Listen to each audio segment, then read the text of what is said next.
அஸ்ஸலாமு அலைக்கும் வரஹ்மத்துல்லாஹி வபரகாத்து. அன்புக்குரிய சகோதர சகோதரிகளே, குர்ஆனோடு தொடர்பான ஒழுக்கங்களில் அடுத்ததாக, குர்ஆனை நாங்கள் ஓதும் பொழுது நாம் எல்லாம் அதிகமாக உட்கார்ந்து ஓதுகின்றோம். இதே போன்று ஒருவர் நின்று கொண்டும் குர்ஆனை ஓதலாம், ஒரு பக்கமாக சாய்ந்து படுத்துக்கொண்டும் குர்ஆனை ஓதலாம், சவாரி செய்து கொண்டு வாகனத்திலே சென்று கொண்டிருக்கும் பொழுதும் குர்ஆனை ஓதலாம். இதற்கு சில ஆதாரங்களை நாங்கள் பார்ப்போம். முதலாவதாக சூரா ஆல இம்ரான் 191வது வசனம். அல்லாஹ் தஆலா கூறுகின்றான், அல்லதீன யذ்குரூன அல்லாஹ கியாமன் வ குஊதன் வ அலா ஜுனூபிஹிம். அவர்கள் நின்ற நிலையிலும் அமர்ந்த நிலையிலும் விலாக்கள் மீது சாய்ந்தவர்களாகவும் அல்லாஹ்வை திக்ர் செய்வார்கள் என்று அல்லாஹ் கூறுகின்றான். அல்லாஹ்வை திக்ர் செய்வது, அல்லாஹ்வை ஞாபகம் செய்வதில் சிறந்த திக்ர் அல் குர்ஆனை ஓதுவதாகும். எனவே அந்த வகையிலே அல் குர்ஆனை இந்த எல்லா நிலைகளிலும் இருந்து கொண்டு ஓதலாம். மற்றொரு குர்ஆன் வசனம் சூரா ஸுஹ்ருஃப் 13வது வசனம். அல்லாஹ் தஆலா கூறுகின்றான், லிதஸ்தவு அலா ظுஹூரிஹி ثم تذكروا نعمة ربكم إذا استويتم عليه وتقولوا سبحان الذي سخر لنا هذا وما كنا له مقرنين وإنا إلى ربنا لمنقلبون. அதனுடைய முதுகுகள் மீது நீங்கள் அமர்ந்து பின்னர் அமர்ந்ததின் பின்னால் உங்களுடைய இரட்சகனின் அருளை ஞாபகம் செய்து நீங்கள் இந்த திக்ரை கூறுவதற்காக, அதாவது சுப்ஹானல்லதி ஸஹ்ஹர லனா ஹாதா வமா குன்னா லஹு முக்ரினீன் வ இன்னா இலா ரப்பினா லமுன்கலிபூன். எங்களுக்கு இதனை வசப்படுத்தி தந்த அந்த அல்லாஹ் தூய்மையானவன், இதற்கு நாங்கள் சக்தியுடையவர்களாக இருக்கவில்லை, நிச்சயமாக எமது இரட்சகனிடமே நாங்கள் திரும்ப இருக்கிறோம், மீள இருக்கிறோம் என்ற இந்த துஆவை நீங்கள் கூறுவதற்காகவும் அதனை நாங்கள் ஏற்படுத்தினோம் என்று அல்லாஹ் கூறுகின்றான். இங்கே சவாரி செய்யக்கூடிய நேரத்திலே பிரயாணம் செய்யும் பொழுதும் குர்ஆனை ஓதலாம் என்பதற்கு இந்த திருமறை வசனம் ஆதாரமாக உள்ளது.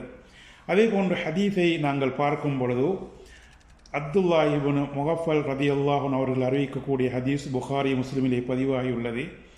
அவர்கள் கூறுகின்றார்கள், மக்கா வெற்றியும் பொழுது ரசூலுல்லாஹி ஸல்லல்லாஹு அலைஹி வஸல்லம் அவர்கள் தனது ஒட்டகையின் மீது அமர்ந்து அல் ஃபத்ஹ் சூராவை ஓதுவதை நான் பார்த்தேன் என்று அவர்கள் கூறுகின்றார்கள்.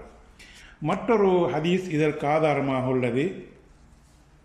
ஆயிஷா ரலியல்லாஹு அன்ஹா அவர்கள் அறிவிக்கக்கூடிய ஹதீஸ், இதுவும் புகாரி முஸ்லிமிலே பதிவாகியுள்ளது. ஆயிஷா ரலியல்லாஹு அன்ஹா அவர்கள் அறிவிக்கின்றார்கள், நான் மாதவிடாயாக இருக்கக்கூடிய நேரத்திலே நபி ஸல்லல்லாஹு அலைஹி வஸல்லம் அவர்கள் எனது மடியிலே சாய்ந்து தலை வைத்து குர்ஆனை ஓதுவார்கள் என்று அவர்கள் குறிப்பிடுகின்றார்கள்.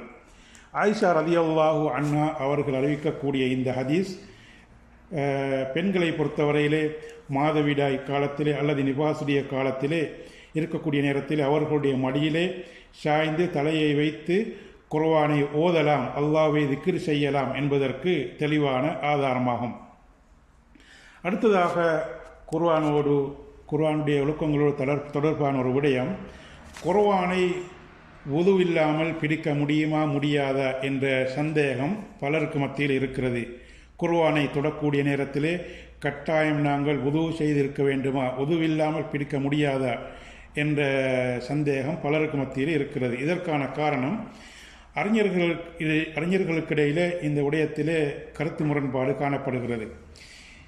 குர்ஆனை வுதுவில்லாமல் பிடிக்கக்கூடாது என்பதற்கு அவர்கள் காட்டக்கூடிய முதலாவது ஆதாரம் சூரத்துல் வாக்கியா 79வது வசனம், லா யமஸ்ஸுஹு இல்லல் முத்தஹ்ஹரூன்.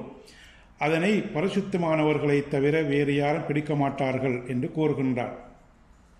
இதற்கு விளக்கம் கூறும் பொழுது கூறுகின்றார்கள், இங்கே பரிசுத்தவான்கள் என்றால் வுதுவோடு தான் பிடிக்க வேண்டும் என்று கூறுகின்றார்கள். ஆனால் இங்கே முத்தஹ்ஹரூன் என்றால் மனிதர்கள் அல்ல, அல்லாஹ் தஆலா வானவர்களைத்தான் குறிப்பிடுகின்றான்.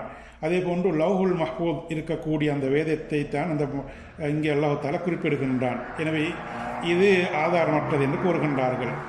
மற்றும் ஒரு ஆதாரம் ரசூல் ஸல்லல்லாஹு அலைஹி வஸல்லம் அவர்கள் அம்ர் இப்னு ஹஸம் அவர்களுக்கு எழுதிய ஒரு செய்தி, அல்லா யமஸ்ஸல் குர்ஆன இல்லா தாஹிர், குர்ஆனை சுத்தமானவர்களை தவிர வேறு யாரும் பிடிக்கக்கூடாது என்ற ஹதீஸ். இந்த ஹதீஸை சிலர் பலவீனம் என்று கூறுகின்றார்கள், ஆதாரமாக எடுக்க முடியாது என்று குறிப்பிடுகின்றார்கள். இதனை ஆதாரமாக எடுத்துக்கொண்டாலும் மூமினை பொறுத்தவரையிலே அவர் அசுத்தம் அடைவதில்லை, அவன் நஜீஸாக மாட்டான் என்று நபி அவர்கள் கூறியிருக்கின்றார்கள். ஏனென்றால் ஒரு முறை நபிகளாருடைய சபையிலே அபூ ஹுரைரா ரலியல்லாஹு அன்ஹு அவர்கள் மறைந்திருக்கின்றார்கள். நபி அவர்களுடைய சபைக்கு வராமல் நபி அவர்கள் அபூ ஹுரைரா ரலியல்லாஹு அன்ஹு அவர்களை அழைத்து, ஏன் நீங்கள் மறைந்திருக்கிறீர்கள் என்று கேட்டார்கள். அதற்கு அபூ ஹுரைரா ரலியல்லாஹு அன்ஹு அவர்கள், நான் ஜுனுபாலியாக இருக்கிறேன், குளிப்பு கடமையானவராக இருக்கிறேன் என்று கூறினார்கள். இதனை கேட்ட நபி அவர்கள், அல் முஃமின் லா யன்ஜுஸ், முஃமின் நஜீஸாக மாட்டான் என்று நபி ஸல்லல்லாஹு அலைஹி வஸல்லம் அவர்கள் கூறினார்கள். எப்படியோ இவ்வாறு கருத்து வேறுபாடு இருந்தாலும் குர்ஆனை நாங்கள் முடியுமான வரையிலே உதுவோடு பிடிப்பதற்கு முயற்சி செய்ய வேண்டும். ஏனென்றால் குர்ஆன் அல்லாஹ்வுடைய கலாம், குர்ஆனை ஓதுவது ஒரு வணக்கம். அந்த வகையிலே உதுவில்லாமல் குர்ஆனை பிடிப்பது ஆகுமா இருந்தாலும் நாங்கள் முடியுமான வரையிலே உதுவோடு பிடிப்பதற்கு ஓதுவதற்கு முயற்சி செய்ய வேண்டும். எனவே அல்லாஹ் சுப்ஹானஹு வ தஆலா எம் அனைவருக்கும் தௌஃபீக் செய்வானாக. வாஹிர் தஅவானா அனில் ஹம்துலில்லாஹி ரப்பில் ஆலமீன்.